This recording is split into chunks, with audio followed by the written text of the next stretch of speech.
Hi, William. How are you? I am good. How are you? I am good. I just wanted to start with your, specialization and what made you want to Mhm. research multicellularity. Can you explain a bit more to someone who's completely new to it, and then what got you, your journey, basically?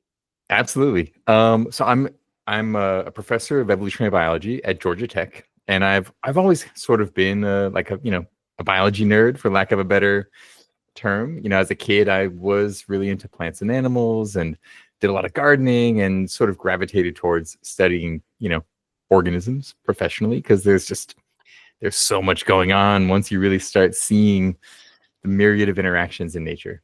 So we could talk way more about like how I got exposed to that, but the key part was spending our childhood summers at our family cabin in the north coast of California, about 3 hours north of San Francisco, and being bored. This is an era where we barely had electricity, let alone cell phones and TV. And my brother and I would spend the whole summer up there being really bored and finding things to do by running around in nature. And a lot of that kind of became like seeing the life and death struggles of insects and spiders, and seeing the way that organisms cooperate, and just getting interested in that.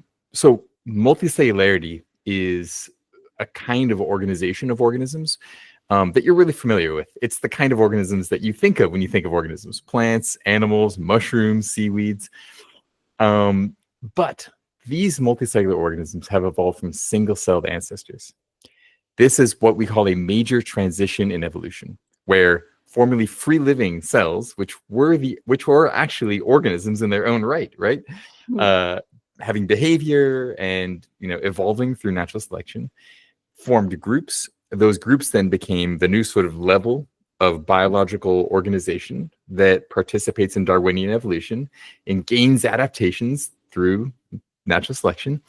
And that sort of transforms these initially simple groups into the spectacularly complex organisms that we see today. So, yeah, No, no, no. Go ahead. Sorry. I was just going to say that this transition hasn't happened once or twice. It's happened dozens of times. Hmm. And it's fundamentally changed the way that life sort of exists on this planet.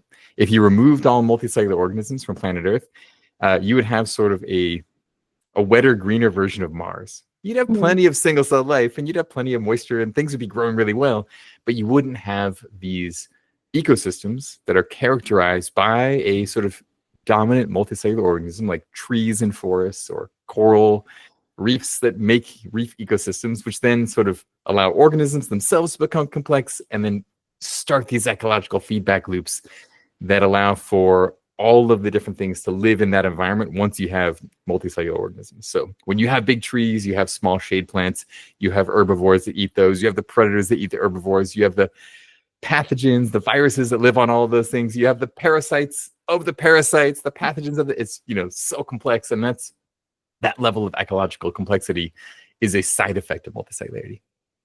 And what are the key challenges in studying the evolution of multicellularity, given that it occurred so long ago in our evolutionary history? That's the biggest one, honestly, is that time thing. If we had time machines, we could learn a lot about these really, really old evolutionary processes. In general, evolutionary biologists have a kind of unique challenge to our field in that we live in a single time point on this planet's 4.5 billion year history, Hmm. and we have these evidence of all these cool processes that have played out in the current state of life, and we are trying to extrapolate both the history of how life has all evolved from a common ancestor, as well as the processes through which that happened. So you're exactly right. It is very hard to understand. Well, let me step back. We know a lot from those comparative approaches. Like, we know that multicellularity has evolved dozens of times. We can learn fundamental principles about how this occurred by watching those independent origins and seeing what's consistent, and how do they do it, and what environments did that evolve. Hmm. Um, but those first steps, like how do you get groups to form, then how do those groups become units of evolution, and then how do those units become complex through gradual natural selection processes? Those really early steps, they're very difficult to decipher from our vantage point in the future, trying to inform, trying to figure out things that happened billions of years ago. It depends on the transition. In some bacteria, it's more than 3 billion years since they evolved Hmm. multicellularity. In things like animals, that's probably about between 800 and 600 million years ago, so still quite old. Um, and while we have fantastic fossils of some things, those fossils give you a snapshot in time. They're not very continuous, and they don't really tell you those dynamics. And so Hmm. that's actually what my lab does, is we try to understand how you go, not from looking at the present and going backwards in time, but like how you actually go from the bottom up. How do you take a single cell? How do Hmm. you form groups? And how do those groups evolve to become more complex? So you've developed a very unique approach to studying multicellularity by evolving it in the lab, like you said. Mhm. Can you describe this method and what's so unique or advantageous about this? Sure. In general, multicellular organisms evolve when there's an advantage to forming to size. There isn't just one reason that multicellularity's evolved on Earth. It really depends on sort of the ecological context of that single-celled organism, as well as what the nature of the single-celled organism is like. So seaweed-like organisms evolve over and over and over again. And that's probably because there's good advantages for size. If you're, a little organism that's intercepting light and getting energy from it, and if you can form groups, you can overgrow competitors and steal their sunlight, and that's good for you, right? I mean, that's probably why we have such tall trees, is largely Hmm. they are, they can get above the canopy, they win, right? Hmm. um and so what we've done in our lab is not try to sort of infer those ecological dynamics, like the conditions under which multicellularity evolved, but just select on group size itself. And when I say select, we're doing kind of like we call it directed evolution, because we are creating the conditions under which our organisms can evolve. But one way you could think about it is like crop breeding or animal husbandry, where humans are literally taking things and they are guiding the reproduction of those things in ways that causes change over generations. So we're super familiar with that. We live with dogs, which are domesticated wolves. We did a bit of directed evolution on wolves to get dogs. Hmm. So we use a similar process in the lab, and we're starting with a kind of a workhorse of the laboratory called baker's yeast. It's actually the Hmm. same yeast that you use to make bread or make beer. Um, it's a domesticated fungus. It's a single cell fungus. And we chose that mostly because it's a very easy organism for scientists to work with. There's a whole huge ecosystem of tools that are available for us that we can use to engineer our yeast or make specific genetic changes. And so for many reasons, it's like a very easy organism to work with, which is usually a pretty good reason to choose an organism. If you have to invent tools yourself, then you're spending all your time making tools rather than using ones that exist. And so we start with these single-celled yeast. They live in basically test tubes, big test tubes that are in an incubator. It's nice and warm. It's shaking really quickly. And every day they basically grow by eating sugar. And here, there's no advantage to size. They just need to eat the sugar and make more yeast babies. So they're basically making laboratory beer. Um, Hmm. I think you could probably drink it. I wouldn't recommend it. It would definitely violate safety protocols, and it would taste terrible. But I don't think it would hurt you.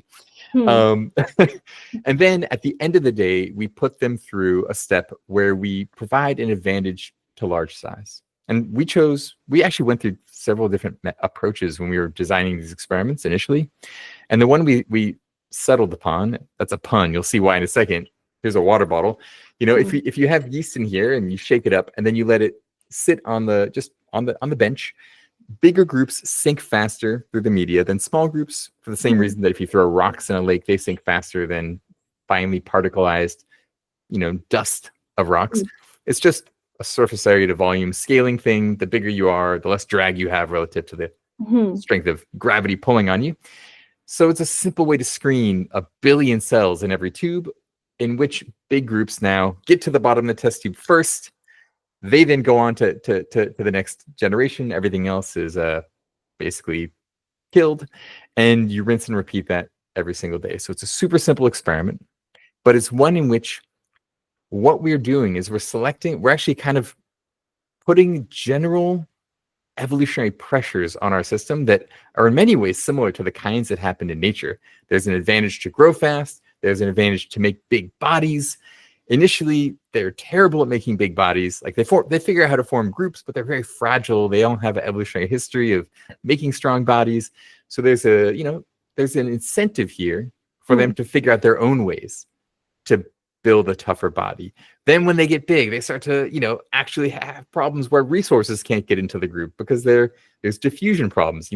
Every multicellular organism that's big has some kind of circulatory system because you need to bring food throughout this big organism or you're going to starve on the interior. Hmm. And they figure out methods to break that trade-off and flow media through their tissues. So they do all these really cool things that we didn't really explicitly select for. We just created the conditions under which there's an opportunity to grow faster, get bigger, build tougher bodies, have cells specialize and divide labor, begin to pattern morphogenesis, which is just development of shape. Hmm. And so, we now are watching them do this in an experiment that I hope to run the rest of my life. I've Oh, been working on this system for about 15 years. yeah. I began it as a basically a fifth-year PhD student. Hmm. And we are running one of the world's longest running evolution experiments. We call it Hmm. the multicellularity long-term evolution experiment. And we're about 10,000 generations into this. And before, I die or retire, I'd like to see it get to 50,000 generations and just Hmm. push the system as far as we can. Because, life is, you only get one shot at this, right? Hmm. How has the changes been? Is there like a gradual change? What are the things that really surprised you while you were doing these experiments? Great question. I mean, I would say that the experiments themselves I'm always surprised at what they do, which is a pretty cool thing. So initially, we were focused on how do they get bigger, which is just this kind of fundamental constraint for multicellular organisms. You've got to figure out, these cells have to figure out a way to work together to make a more mechanically robust body. Hmm. They don't have practice doing this, and so Hmm. they're initially are really fragile, and so they figure out really cool ways to um, kind of hijack the physics of the way that the groups form. So we call our systems snowflake yeast because they look kind of like snow falling in the test tube. Hmm. And we originally did this in Minnesota in December was when we first Okay. saw them evolve, and it was like super snowy outside, and it just clicked. Hmm. Um, and so they have this really cool growth form where they look like trees almost, where cells bud off daughter cells, and those daughter cells remain attached to their mom. So Hmm. they're not sticky, and two cells that they bump won't stick together. So they grow through this branching process where a cell will have an offspring, that offspring will have its own babies, and then the mother cell starts to make its own additional buds. And so you get this branching process where everything is growing outwards. They Hmm. look a lot like coral, where they have branches or maybe like a bush, but they're growing in sort of 3 dimensions and they're somewhat spherical. Um, and initially, their size is limited by running out of room in the cluster Hmm. interior. As more cells are added, they begin to lose free space, and they get crowding. And eventually, that crowding causes you to break a branch. And when you break a branch, you pop off a branch. That becomes a new life cycle. So the first thing that really surprised us was how you get a multicellular life cycle for free. And what's a life cycle? It's the first step in making that transition to groups being evolutionary units.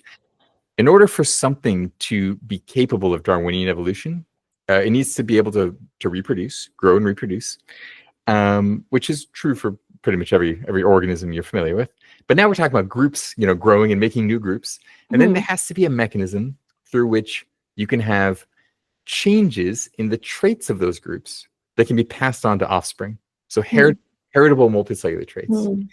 And then if some of those traits are beneficial, the organisms bearing that trait increase in frequency, and that's high fitness. So that Hmm. would be an example of adaptation in a population.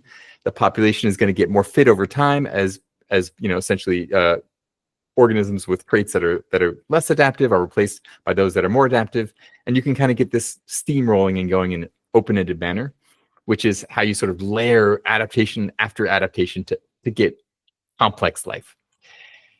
So in our system, the first big surprise was that this life cycle, where you have groups grow, make new groups, and somehow have some mechanism of creating new multicellular traits that are Hmm. heritable, That all happens like for free in our, like, Hmm. it happens right away and totally for free, all as side effects of physics. So let me explain.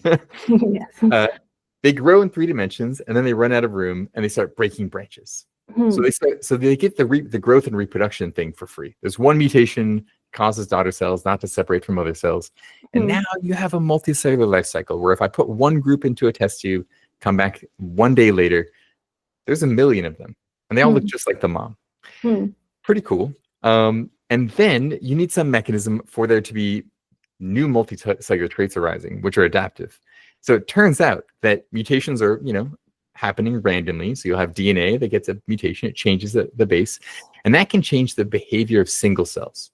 Our organisms are really simple. They don't Hmm. have development the way that you and I have development, where you have Hmm. like all these really complicated regulatory mechanisms that give you complex shapes as an embryo grows. Like these things, they don't have any of that. They don't even know they're multicellular, right? They're one Hmm. mutation away from a single celled organism. But mutations can arise that change the behavior of single cells. And when you change the behavior of single cells in the group context, that changes the behaviors of groups in a process that's basically emergence. It doesn't happen because it's been guided by mechanisms. It just Hmm. happens because when you change the behaviors of cells, you change the behavior of groups in a corresponding manner. Hmm. So in our system, because breakage of the group is due to crowding inside the group, Hmm. if you get mutations that change the shape of cells, like make them more elongate, well, now the whole thing is fluffier. There's more free space around cells. Hmm. And all of a sudden, they get a lot bigger before they break. And in the context of the way we're doing our evolution, where we're selecting on fast growth and big size, all of a sudden, those groups that are bigger, they're sinking faster, and they're the ones that win. Hmm. And so what we see is they've solved, sorry, this is a long description, but what we see Hmm. here is that they solved the first key step of this transition. They solve basically for free, where they have a life cycle that's the result of the physics of cellular crowding, Hmm. and they have a mechanism that underpins heritability. Hmm. When you change the behaviors of cells, you get emergent changes in the behaviors of groups, which are consistent and can be passed on to offspring. And so, a genotype of cells, one that has a mutation that changes the cell behavior, reliably makes groups with a different shape, a different behavior, a different trait. And that is heritability in the sort of first order. That's the first level of heritability that you need. But once you have that, you now can sort of ignite this Darwinian loop. Or maybe I should say you close a Darwinian loop, where now you have something where groups grow, they break off little babies. Those babies grow up to their mom size before they have the same cell packing strain. So they break Hmm. off their own offspring. Mutations are arising. That's changing the behaviors of cells. Now you're getting some groups are smaller, some groups are bigger because they have mutations that change cell behaviors. Well, the big ones win because we're selecting for that. And they kind of take over the population. And now you get additional mutations that are being filtered through the lens of natural Hmm. selection.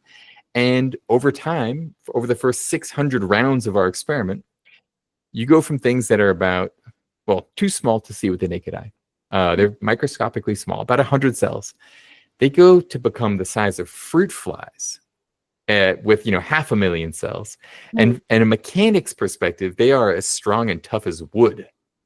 That was actually very surprising to us because they had hit this sort of like plateau of size that was still very microscopic and sat there for a long time and then broke through that. And we were like, what? How did they do that? Yeah. Well, it turns out that if our organisms start out with this like weakest link architecture, that if you ever break one cell off its mom, it's the same as cutting a branch off a tree. It just Hmm. falls off. There's no way Yeah. to keep it attached, which isn't a good way to build a tough body. Hmm.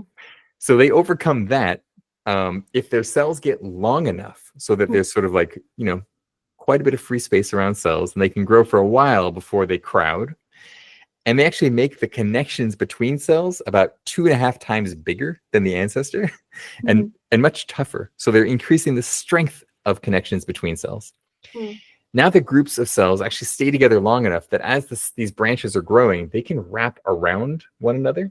And when they wrap around one another, they become entangled like a Hmm. vine. I live in Atlanta. It's like subtropical climate.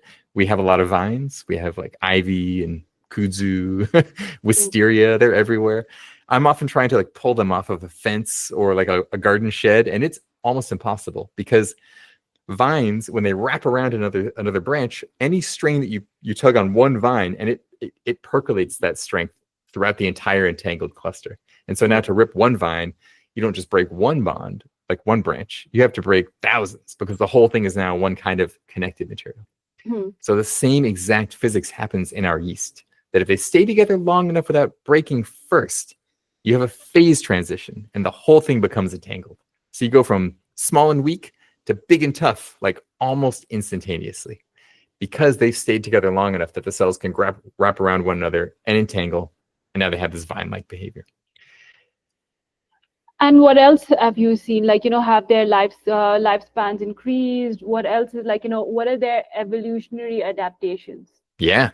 So these are the physics of like building a big body, but we don't care about multicellularity because we can see them. I mean, that's part of it, to be honest. But a big blob of undifferentiated cells wouldn't really impress us. We care about multicellular organisms because the organisms have the capacity to do things that their single-celled counterparts can't do, and because they have the capacity for cells to specialize and differentiate and then begin actually acting as parts of a new kind of organism, right? Interdependent parts. So we're actually beginning to see these behaviors play out in our system. Now, a lot of this work is unpublished. It's stuff that's actually happening in the lab right now. So I should be, appropriately cautious in that it's stuff that I think it's going to pan out, but there's a chance it won't. I mean, our job is to just observe and learn as much as possible. Cool. Ideas can change, so fair enough. Yeah. And in science, it's very dangerous to get overly wedded to your hypotheses because, sometimes you have great ideas and that's just not the way nature is. True. Yeah. Can you explain the concept of novel multicellular life history? Yeah. Have you observed that in your experiments? Yeah. So in evolution, life history is a term for writing down all the stages of a life cycle, and then how you might be essentially how evolution can tinker with those stages in ways that affect the fitness of the organism. And so in our system, starting out with these simple groups that grow and then break, they have a life cycle, and their life history is very simple. And then, as they get entanglement, that is like changes to the life history of this organism, that they're figuring out now how to build tough bodies that have the strength of wood, and they solve this sort of first challenge of how do you build a big body, right? How do you build a tough body? They're doing a bunch of other interesting things that I'll give you some insights into, but again, unpublished work. The first one is on a preprint is online, so you can go read about this. One of the constraints of multicellularity is this problem of diffusion limitation. Any big blob of cells becomes this huge sink for food and waste products, a source of waste products. And if it can't get new food into the interior and get rid of waste products, it's not going to do so well, right? So you need a circulatory system of some kind. And we were working at Woods Hole. I was teaching this physiology class, which is really like advanced cell biology using microscopes. And one of our students was looking at the growth of our clusters, because we actually had some collaborators that suggested maybe they're not slowing down due to this diffusion problem at all. Maybe they're growing really well at large size. And we're like, how could that be? That's impossible, right? There's tons of mathematical theory. There's plenty of examples where like that shouldn't be the case because they don't have a circulatory system. These are simple groups, right? And so we were doing these videos, and it turns out that our yeast were forming these huge clusters, essentially growing exponentially. And by that, I mean the rate of increase of size did not depend on the size of the organism. It was the same when it was tiny as it was when it was, centimeter scale, which is really weird. So we started doing more experiments, and it turns out that they actually have they get a circulatory system for free, kind of, where if we take these clusters and we put them in media, there's gravity weighing on the whole thing, right? We're under gravity right now. And once they get big enough, once they cross a critical size threshold, the interior becomes lower density than the exterior because they're basically consuming food and making waste products, which is less dense than the food-rich media on the outside. And so gravity pushes dense media into the outside and buoyant media up through the center. And if you look at them on a microscope, they look like a volcano. Like they're shooting media out the top. It's very, very fast. And it's fast enough to basically overcome this diffusion constraint. But they bring media, they bring the environment through themselves in a way that's similar to how sea sponges work, where sea sponges are these, filter feeding animals that are like, sucking seawater through their bodies and trapping bacteria. So they're not doing it through exactly the same mechanism, but it looks really similar. So they sort of, again, get to use physics as this way to like bootstrap a behavior that they need, because now they don't have a diffusion constraint. Yeah, and then there's no size issue because they can grow as big as they want. They can grow as big as they want. Exactly. Okay, so then another challenge is like, how do cells now begin to specialize and divide labor in ways that make the organism better at doing multicellular things? And that, I think, in many ways is like, that's the magic of multicellularity. We have hundreds of cell types in our bodies. Neurons, epidermal cells, like muscle cells. These things allow us to do complex animal behaviors. Without them, we couldn't do it, right?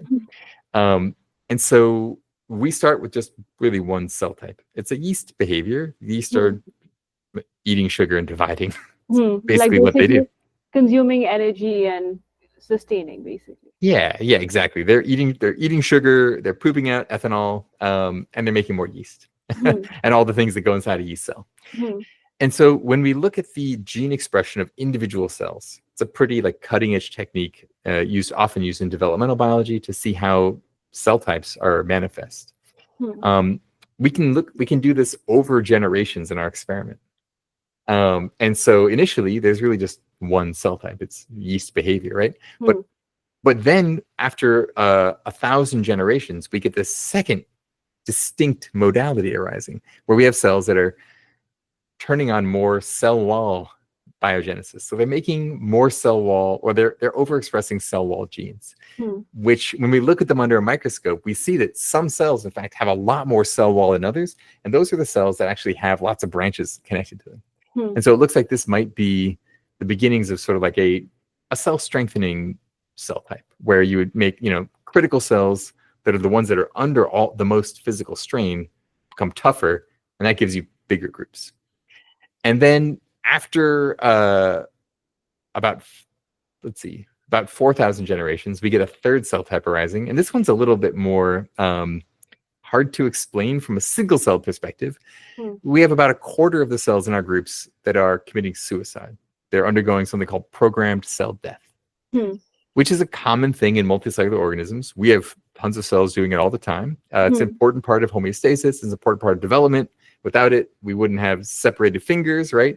So cells being able to die is a very important part of multicellularity, like die on a schedule. In our organisms, it's a bit weird because we are selecting for fast growth and large size. So if 25% of the cells are dead, like that really hurts growth rates, and it's kind of a surprising trait. What we think is happening here, though, is that it's actually a way to bring the life cycle, or the life history, you might say, under a bit more developmental control. So I mentioned early that when our yeast grow, they run out of space, and they have this life cycle for free where they run out of space, they then break a bond, and a branch falls off, and that becomes a baby snowflake. In our experiment, there's actually a third step to the selection experiment I didn't mention, which is before we do the settling selection. So after a day of growth, before we do the settling selection, we randomly throw away about 90% of the population. And the last 10% is what does the race to the bottom of the test tube. That dilution step there is actually a very important step, because it keeps the system, it adds a requirement to the system that our organisms have a reproductive life cycle where they make offspring. You might imagine one way to break the experiment where they grow fast and then they sink to the bottom of the test tube is to just make one mega cluster, which the whole population's one ball, and it falls to the bottom instantly, and gets fresh media every single day. And if that happened, it would basically ruin the experiment, because we no longer would be studying how selection acting between groups is making groups more complex. You need a population of multicellular organisms to have between group selection work. It has to have a reason for a choice, or like a reason to evolve, basically. Yeah, and it's it's not something that they are. I would say that is they're not aware of like the choices or the outcomes, right? These are just little yeast guys that are getting mutations. But in order for this sort of Darwinian contrast to work, you need to have some groups that are better than other groups because they have mutations that make them better, Hmm. winning. And then, now you have a whole population of those things. And now you get changes in, and some are even better yet. And you can get this comparison between groups in Hmm. an open-ended way. If you Hmm. have one group and all the variations within that one group, you're not going to get novel multicellularity. You're going to get novel cell level evolution within a group. And that's different. Yeah, that's not what you're going for. Not what we're going for. And so when we do this dilution step where we throw away 90% of the population just randomly, Hmm. that means that basically even something which was really good has a only 10% chance of even getting to compete to settle. Hmm. And that if they don't make 10 offspring on average, then that lineage is actually going to start to decline in frequency because we're throwing away 9 out of 10 organisms at random before we even do settling selection. So it really means that our groups have to make lots of group level offspring. Hmm. So a really simple way to now have our experiment kind of trap our yeast between a pyramid or triangle of priorities. Grow fast, make grow fast, form big groups that are going to win during the race to the bottom of the test tube, but also now make lots of group offspring. Hmm. And you can see that there's trade-offs, right? Like making lots of group offspring might mean that you don't sink as fast, and getting really big might mean that you don't grow as fast. And so these are trade-offs that can now be broken by innovations. What is the ultimate Yeah. goal of these multicellular clusters? Because, like, survival, Mm. yes, Hmm. reproduction, yes, Yeah. strengthening. But what priorities does it have?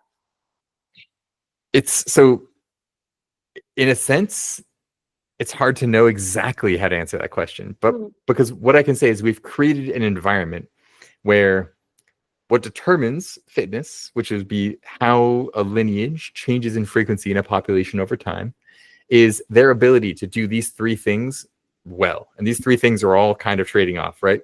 Grow Hmm. fast, form big groups, and make lots of group offsprings. Hmm. And so if you're really good at one but bad at the other two, you're going to lose. You Yeah. actually have to be really good at all three. Hmm. And so their ultimate goal, in a sense, evolution isn't forward-looking, goal-directed, even though it might appear that way. Hmm. Essentially, you have these things which are exhibiting a behavior. They have some specific traits, and they're growing, and they have specific behaviors. And those behaviors, if they matter in the context of evolution, they will change the rate at which that organism makes offspring, Hmm. or can survive.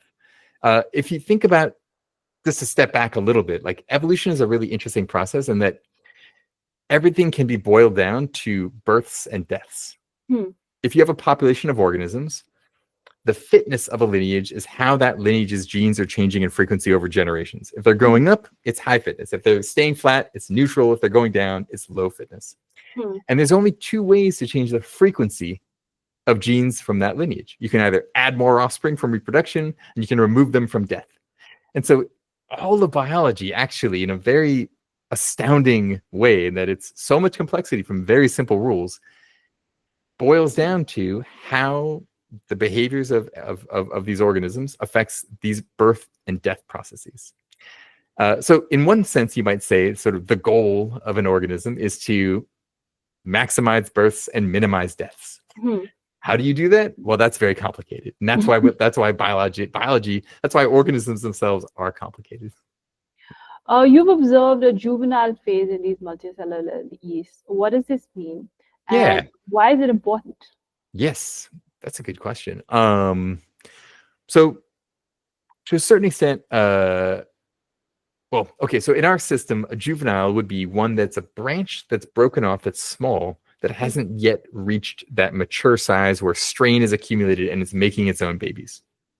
So just from the get-go, just from the very beginning of our experiment, we have this life cycle driven by growth and branch breakage, in which groups beget groups, and we have a population of multicellular groups.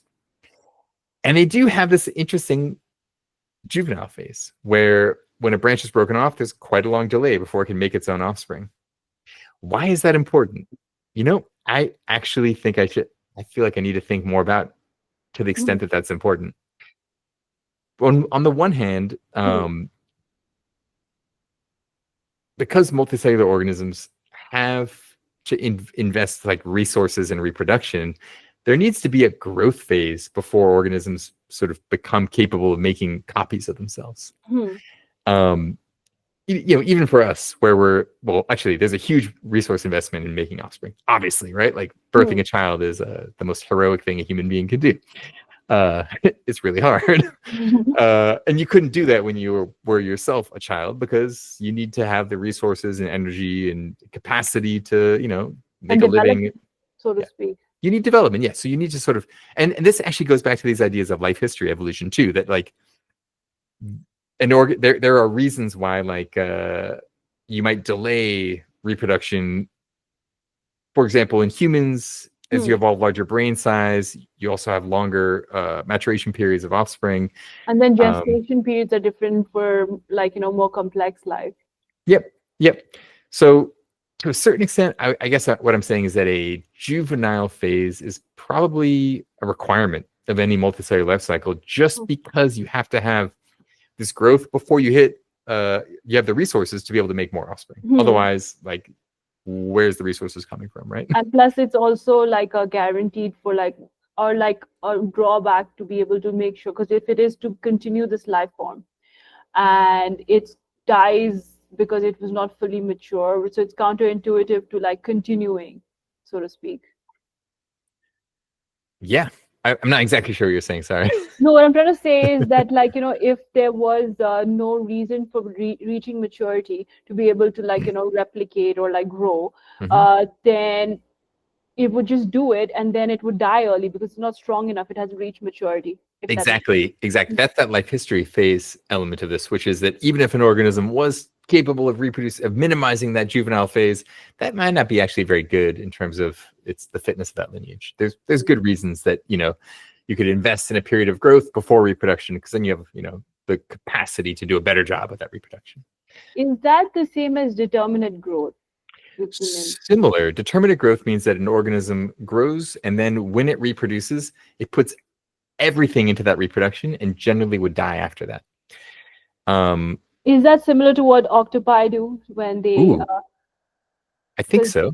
yeah, because then like the mother just like hibernates, Yeah, starves herself and protects the yeah, babies, and then yeah, it just basically dies after. totally. Or salmon, right? They're going upstream to spawn, and rather than try to swim back to the ocean and get more resources and come back, they give Because everything they have to reproduction and die in the process.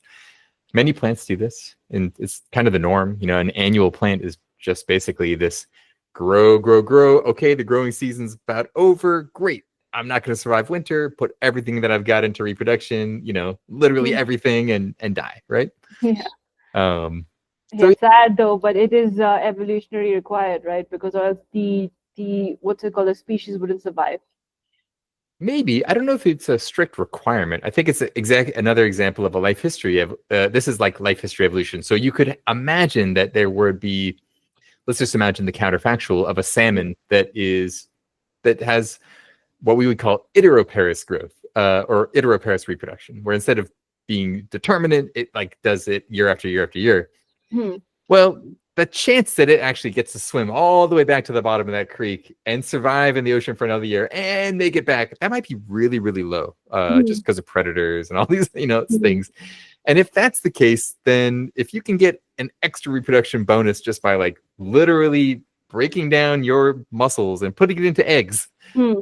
that's worth it, right? By the I guess math, by the math of evolution, that's worth it. yeah. But but yeah, probably less a strict requirement and more, it's just it increases fitness to do it that way, given the constraints that they're under. Your research has shown simple division of labor can evolve Yeah. rapidly. Can Yes. you give me an example of this from your experiments? Yeah. I was explaining before how we have these three different cell states evolving from a single cell state in the ancestor. And I think that's a great example of differentiation or division of labor, where we have one in our cluster of cells. the genotype or the DNA is the same in every cell.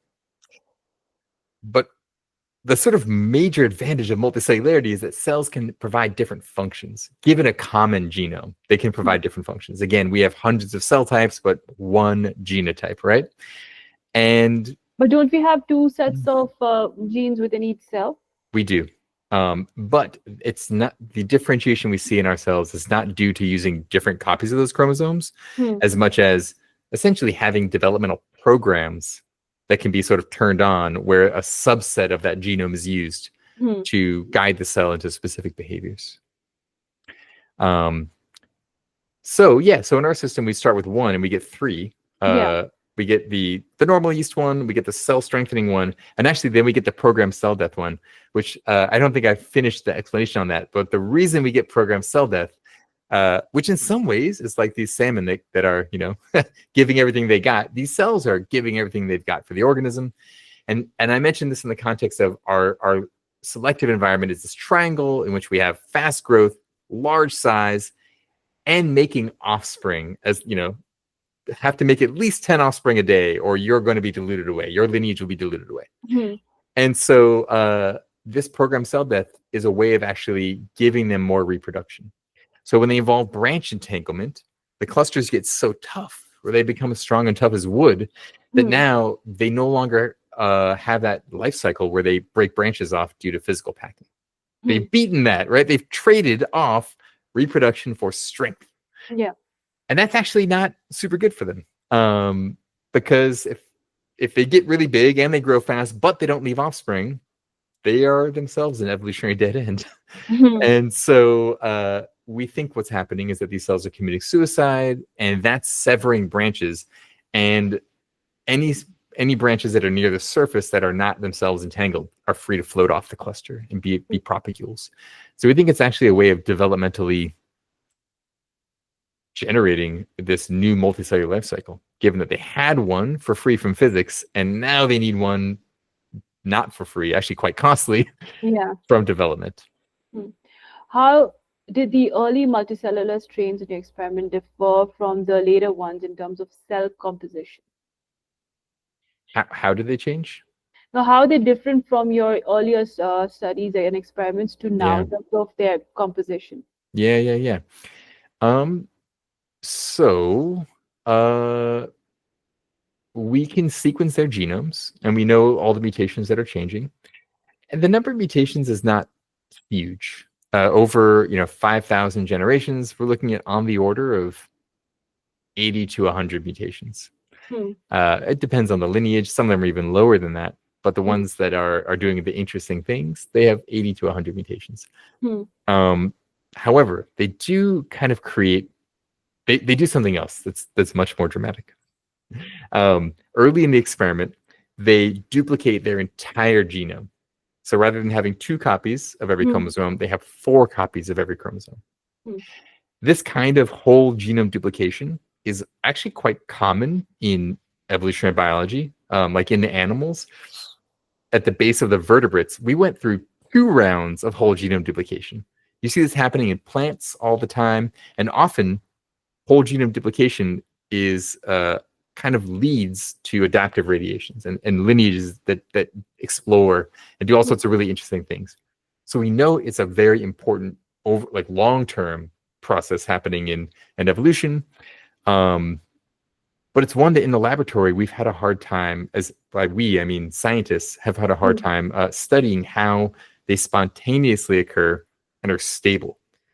What do I mean by stable? Well, when a cell copies its entire genome, and now it has 4 copies of every chromosome, it's actually really hard to maintain that state of having all those extra chromosomes across generations. They just make mistakes, and they'll leave copies of a chromosome behind or get an extra one, and that kind of variation is often leads to them kind of losing their whole genome duplication and going back to the original 2 copy state over a period of a few hundred generations.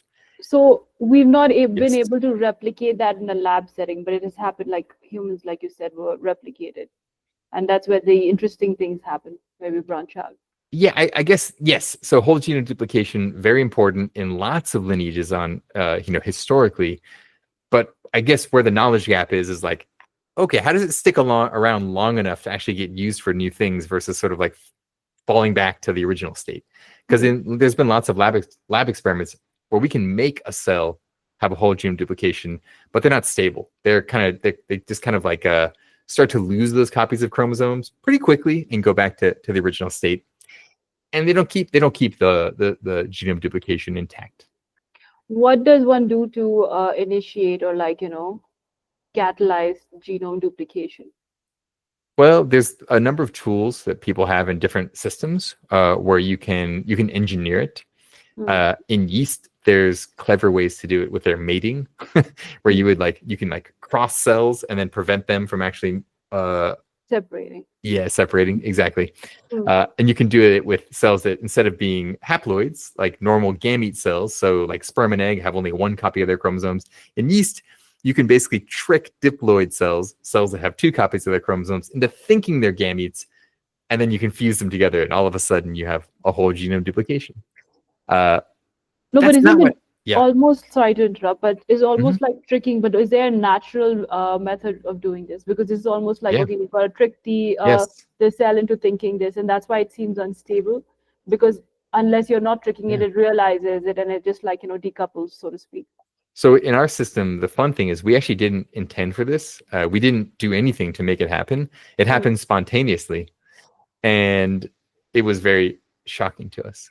We Hmm. did not expect to see whole genome duplication in our yeast, Hmm. um, and we figured it out because a fantastic former PhD student in my lab, Hai Tong, was looking at data and was like,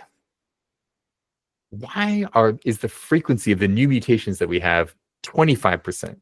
Hmm. Normally, if a cell has two chromosomes and you get a mutation, it would be in one of those two and it would be 50% frequency or Hmm. 100% or zero, but 25%, very hard to explain. And Hmm. it's like, it wasn't one mutation. We were looking at hundreds of mutations and they were mostly 25%. Like, Hmm. what's going on? And that was when it dawned on us like, oh my God, these things are probably tetraploid. They've probably undergone a whole genome duplication. Hmm. That's so weird. And it turns out that, yeah, one of the first things to happen in our long term evolution experiment is that our yeast undergo a whole genome duplication. Hmm.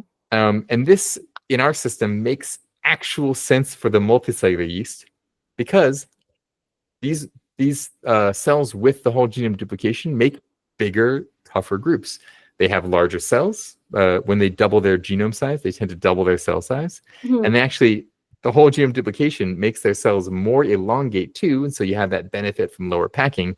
Hmm. And what's interesting is one of the referees for our recent paper on this, it just came out last week. So it's like, well, maybe your yeast is like the first yeast that we've ever found that really wants to be, tetraploid, that prefers that. Like, Hmm. how do you know it's unstable? So we did a kind of experiment where we can, it's called a mutation accumulation experiment. We can basically remove natural selection entirely Hmm. from a system and just see what happens to a genome when in the absence of selection. And Yeah. sure enough, these things they started their way back towards being diploid. They started losing chromosomes. Okay.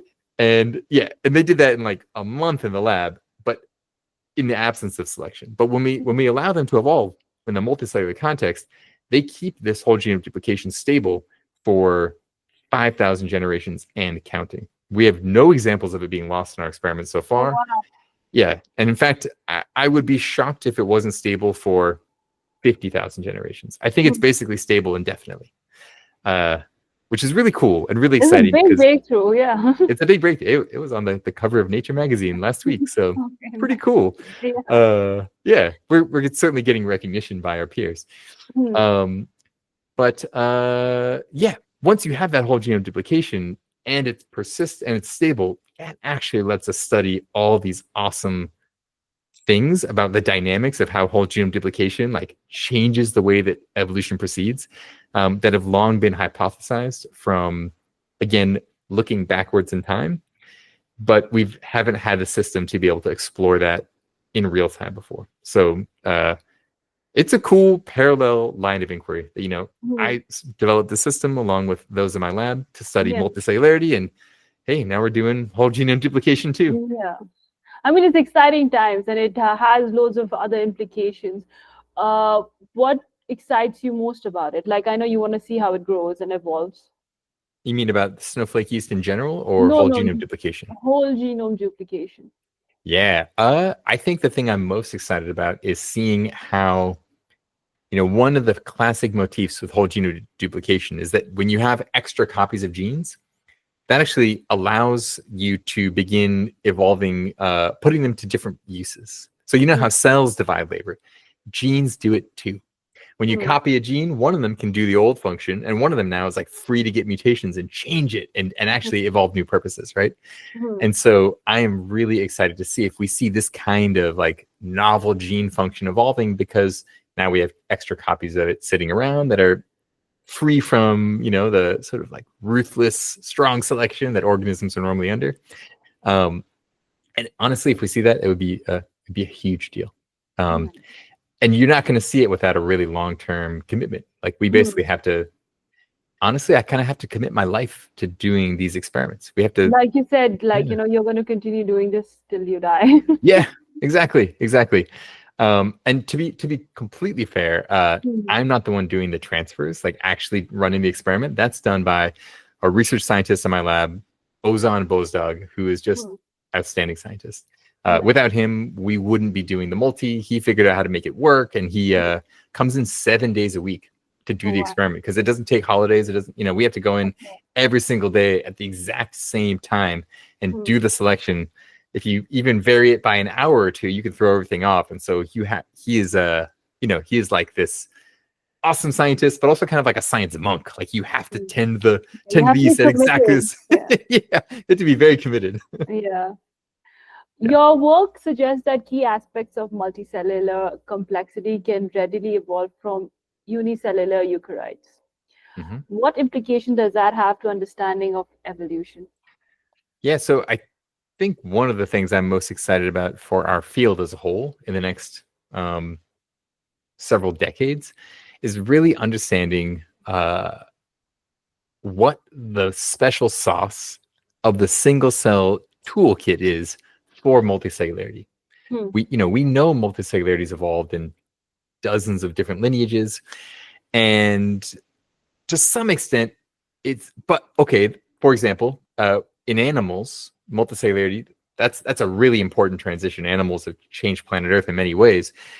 Um, and animals don't actually invent that many different genes compared to their single-celled ancestors. They are actually taking genes that their single-cell ancestor had Hmm. and putting them to new functions. And so, that really raises this question, like, how important is what's called the unicellular genetic toolkit?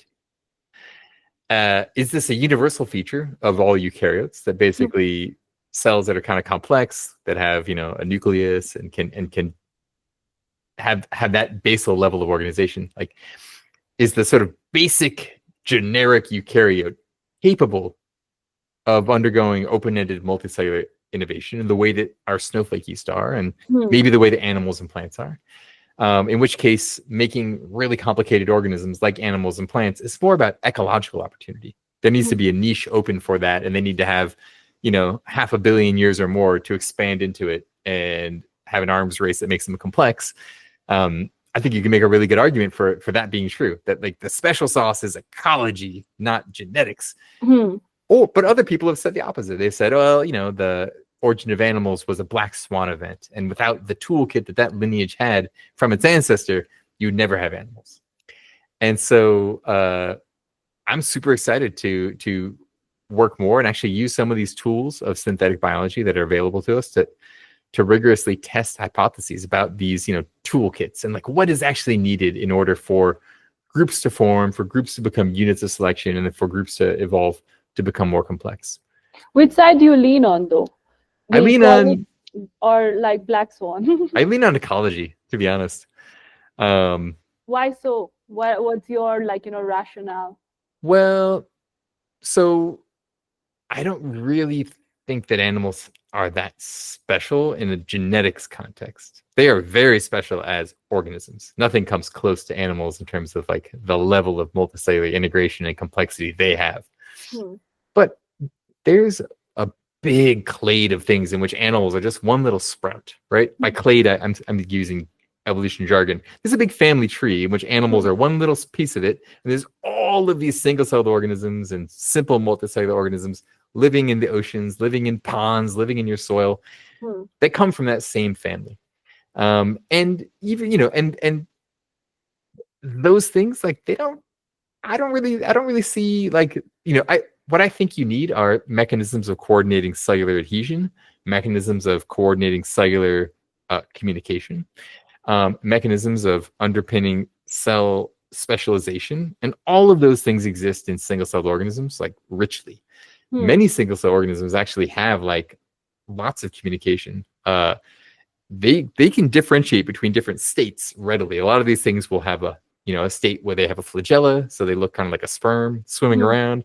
They make an amoeba where they're crawling around. They can make a spherical cell, like, they can attach to one another. Like, all the building blocks are, It's all there. they're richly there. Yeah. And so I tend to think that the building blocks aren't the limitation. The limitation is, like, you need an ecology where you have that strong between group selection. Going back to snowflake yeast, we need selection acting on the group properties of these organisms. And in some ways, what you need is, like, an arms race. So animals didn't really get complex until the Cambrian explosion, which is about 600 million years ago. 540 million years ago. And the Cambrian explosion is this, we call it an explosion because in geological terms, we went from animals just being like little jellyfish looking discs that are kind of undifferentiated and seem fairly simple, to things with armor plates and eyes and fins and jaws and teeth, and the beginnings of actual notochords, which made chordates, which make us. And, like, you just go from, like, jellyfish to things with compound eyes that have the optical resolution of modern day dragonflies, which have the best vision of any insect.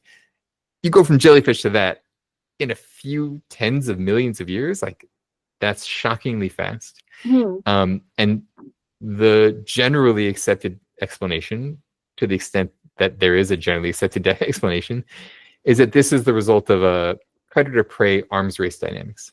That, predators were eating animals. Those animals evolved hard armor.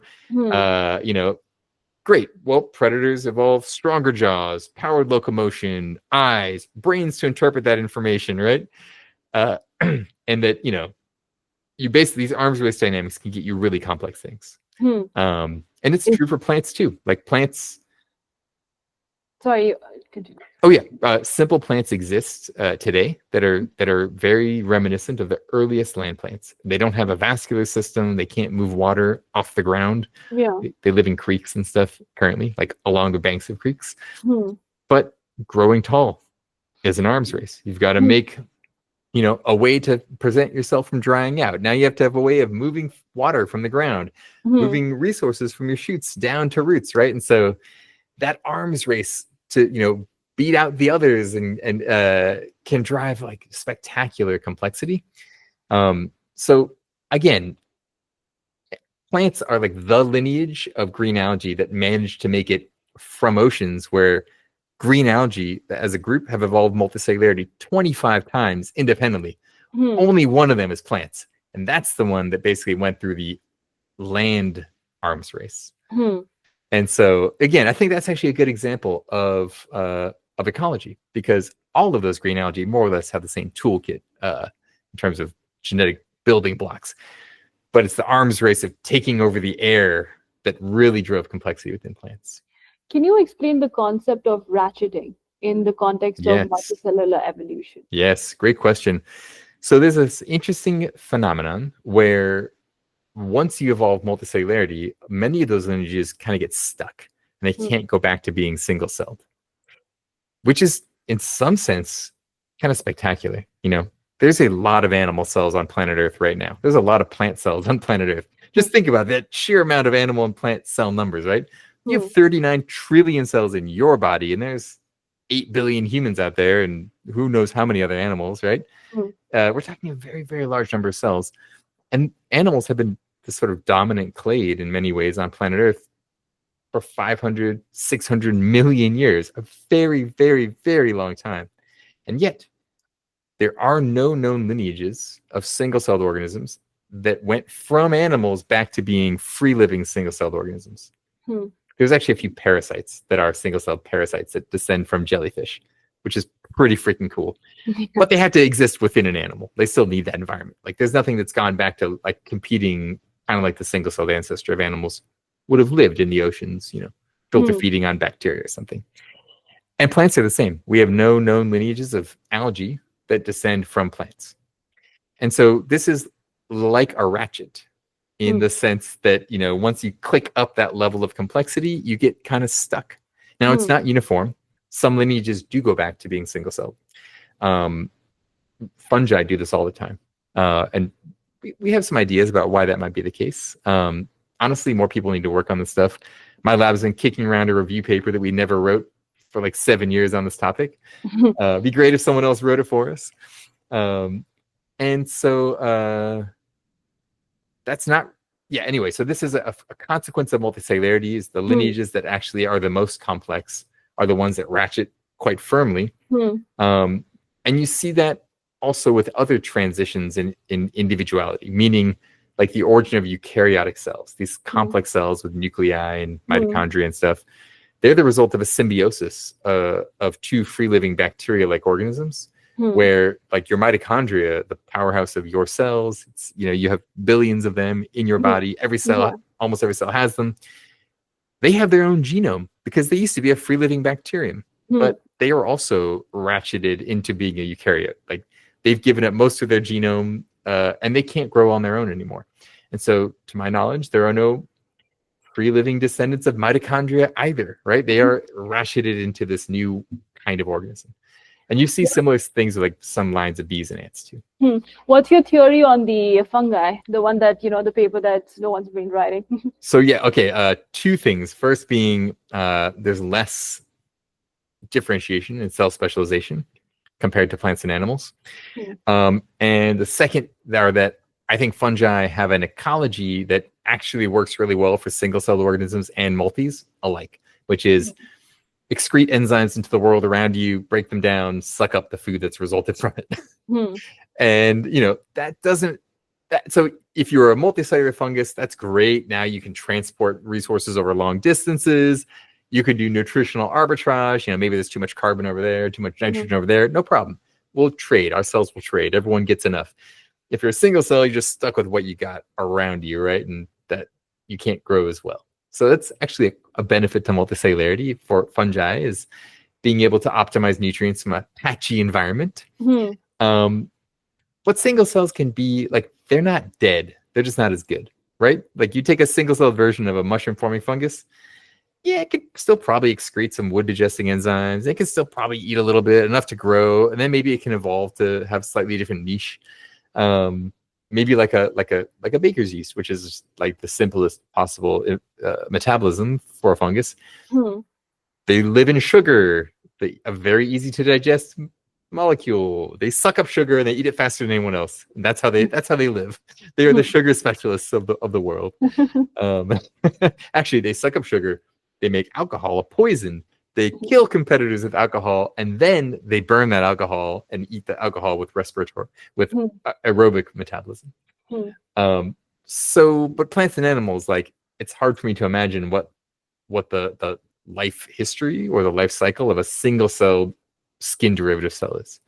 Like, it's so dependent on being a part of this organism. Like, how's it going to grow? How's it going to get resources? How's it going to divide? Like, it's, you can do that in the lab where you really shelter them. A lot of our cancer models are, essentially eternalized cell lines that kind of evolve their own weird way of being a laboratory organism, right? And they adapt to laboratory conditions.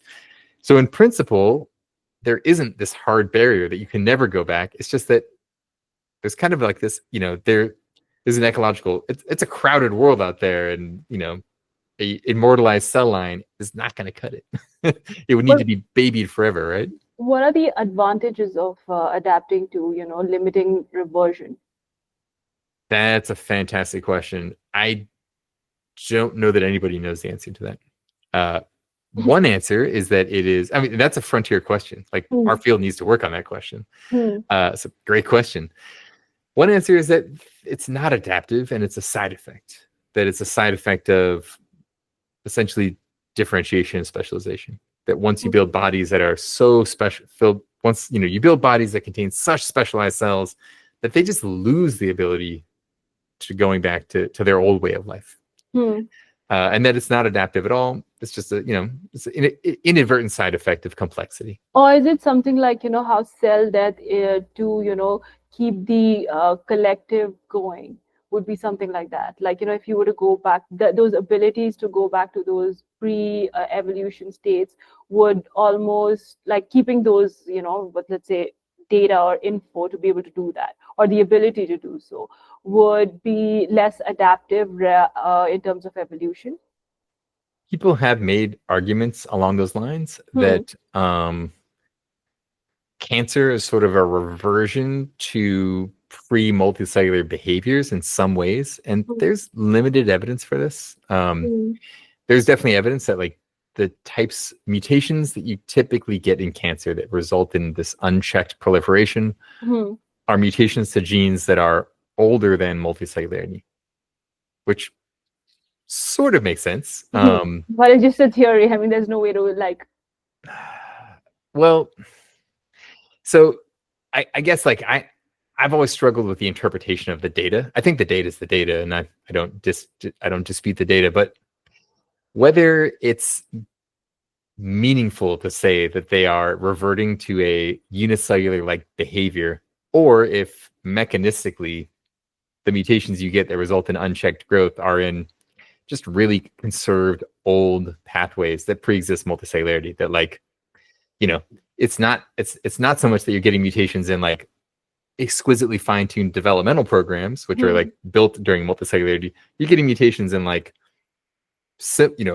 basal cell cycle proliferation processes, and those are old. Those predate multicellularity because they're core eukaryotic metabolic functions, right? um, and so yeah, my like hesitation is like, is it useful to think that they're becoming more unicellular, or is it just that's because you have this sort of time-based accretion of behaviors, Hmm. the mutations that tend to make you grow unchecked were in genes that are just old, and it Yeah. has nothing to do with being unicellular. It's just Hmm. those are the pathways that give you unchecked growth. Hmm. You've studied environments that alternate between favoring unicellularity and multicellularity. How does this environmental variation affect the evolution of multicellularity? I don't think we had to do it the way we do. Part of our decisions have to do with just like making it relatively easy to do in the lab. Hmm. So like we could have created something where we were doing simultaneous selection on growth rate and size all the time, like some sort Hmm. of continuous flow system where we're selecting on size and growth rates in parallel. Hmm. Um, Setting up with discrete stages was honestly mostly just expedient. You just Hmm. grow it for 24 hours, do your selection. Grow it for 20, if you got to come in 7 days a week, you got to make those the Hmm. time you handle it quick. People have lives. Um, but it does actually result in a fairly interesting opportunity for there to be like different behaviors like early in the growth cycle versus late when they think they're about to undergo settling selection, right? Like you might imagine that like if their yeast were really smart, i.e. like tuned efficiently by evolution, that they would sacrifice size for growth rate in the beginning of of the day, and then do the opposite towards the end of the day when it's all about getting as big as possible, Hmm. or size for reproduction early in the day and the opposite later, right? So like they had that potential to sort of like, because it's such a uniform schedule, like clockwork, right? Hmm. Every 24 hours they are uh put under the size-based selection, and then they get tons of food, then they run out of food, so they can kind of like actually tune their behavior based on their environment, because their environment is changing in such a predictable way. Hmm. And we do have some experiments where we've explicitly looked for this kind of tuning, looking like giving them signals that associate the future with either big size is favored or small size is favored, and seeing if they can use the information from those signals. And they totally can. So they're very good at taking arbitrary signals and actually co-opting it into their multicellular life history, which is really cool. But yeah, but to answer your question again, it was done initially as just laboratory expedients, but does create interesting dynamics that can be further studied. You've combined experimental evolution with mathematical modeling and synthetic biology. How do these different approaches complement each other in your research? That's an excellent question. Okay, so I think of experimental evolution as a hypothesis generating machine. Like we've set up this, this environment where snowflake yeast can evolve over tens of thousands of generations, and they're breaking all these trade-offs. They're doing all these unexpected things. And that's very intentionally done in a way that we are not dictating how they evolve. We're dictating the conditions, and they figure out how they're going to adapt to it. And so once we sort of see things happening in the multi, then we get a slew of hypotheses that can range from being very detailed and proximal, like we hypothesize that crowding is driving fracture and generating the life cycle, to blue sky generalizations about the system, right? For example, that once you have benefits, if natural selection is acting on the benefits of whole genome duplication can be stable indefinitely. Or organismal size is a challenging thing to organismal size creates a feedback loop where once you get big, you have trade-offs associated with size, which creates opportunities to break trade-offs, and it gives you this like complexity injecting loop. Those are big, like generalized hypotheses. So like the multi generates all these hypotheses, and then we need to test them. We can test them using experiments, like we can do genetic modifications and compete things and measure fitness and measure traits and say, hey, look, this trait's adaptive. But synthetic biology allows us to do those types of experiments really precisely, which is awesome.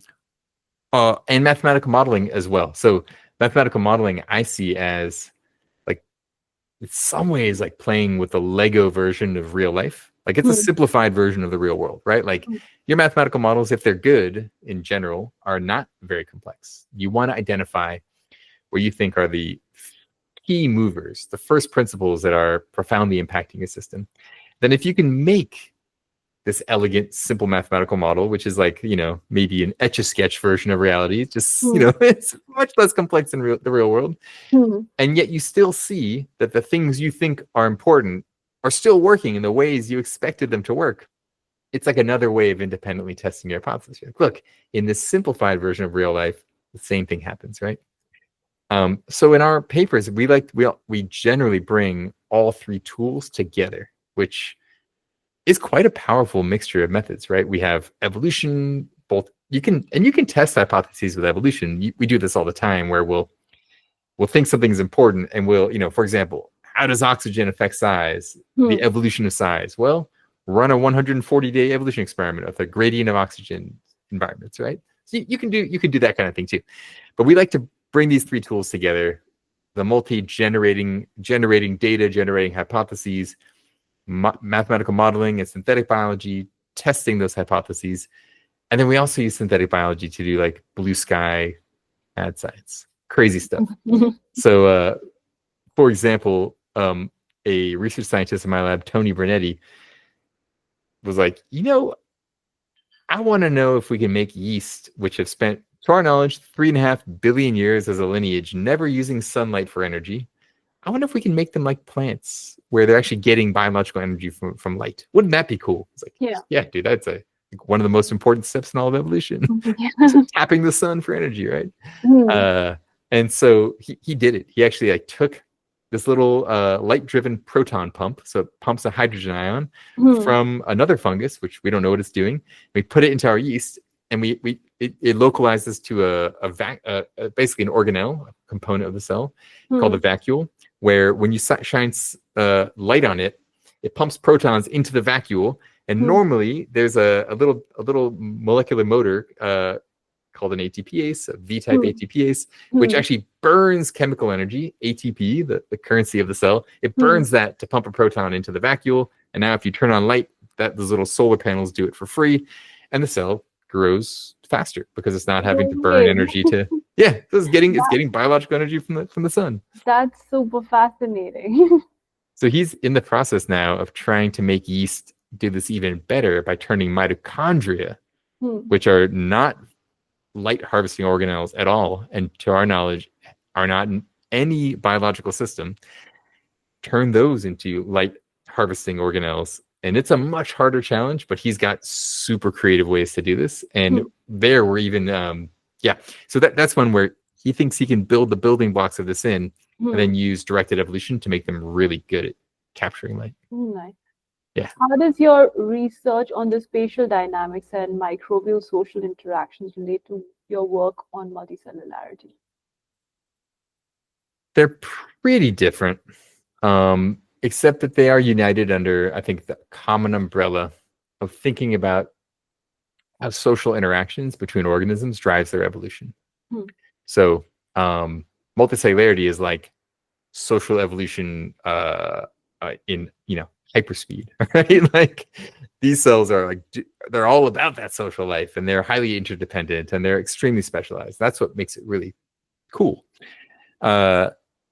Bacteria are actually very social too, because they live in these densely packed communities that are largely determined by, kind of the physics of spatial interactions. Hmm. So with collaborators at Georgia Tech, Brian Hammer, Peter Juncker, they are microbiologists and biophysicists, and I'm the evolutionary biologist, and we're looking here at how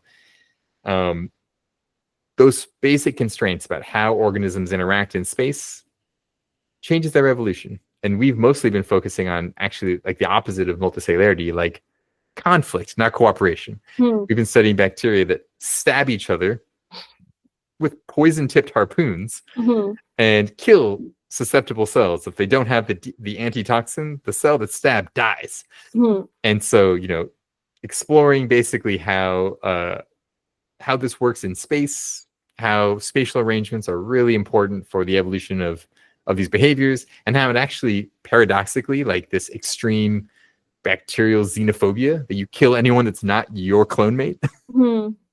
can actually result in a lot of cooperation, because then you're surrounded by yourself, and kind of Yeah. like a multicellular organism now, you can be very cooperative with those clone mates.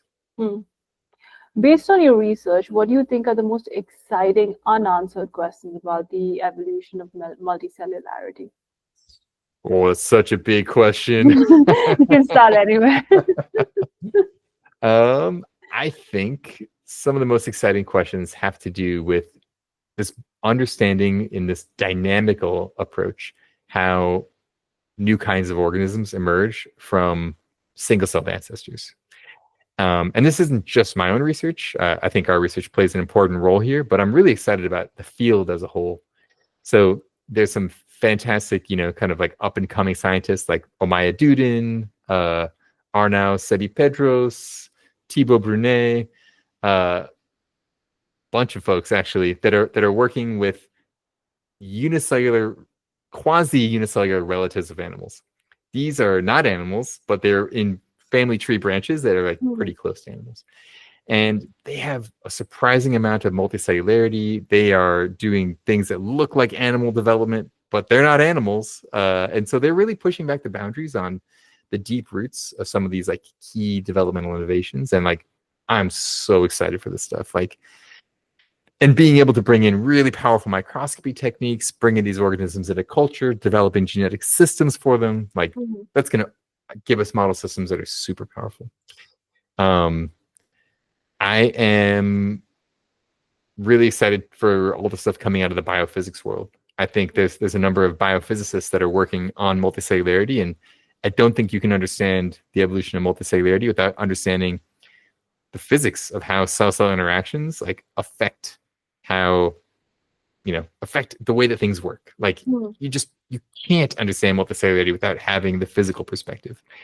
And so there's a number of biophysics teams that are sort of working on various aspects of this. Like with Peter Juncker, he's working on the mechanics of cell-cell interactions and how you build organisms. Others are working more on like the mechanics of epithelial cells and cell-cell interactions and like how developmental patterning, cell-cell signaling, how those things sort of manifest in a biophysical context, how that provides information and also like solves certain problems of development for free in ways that we thought they couldn't.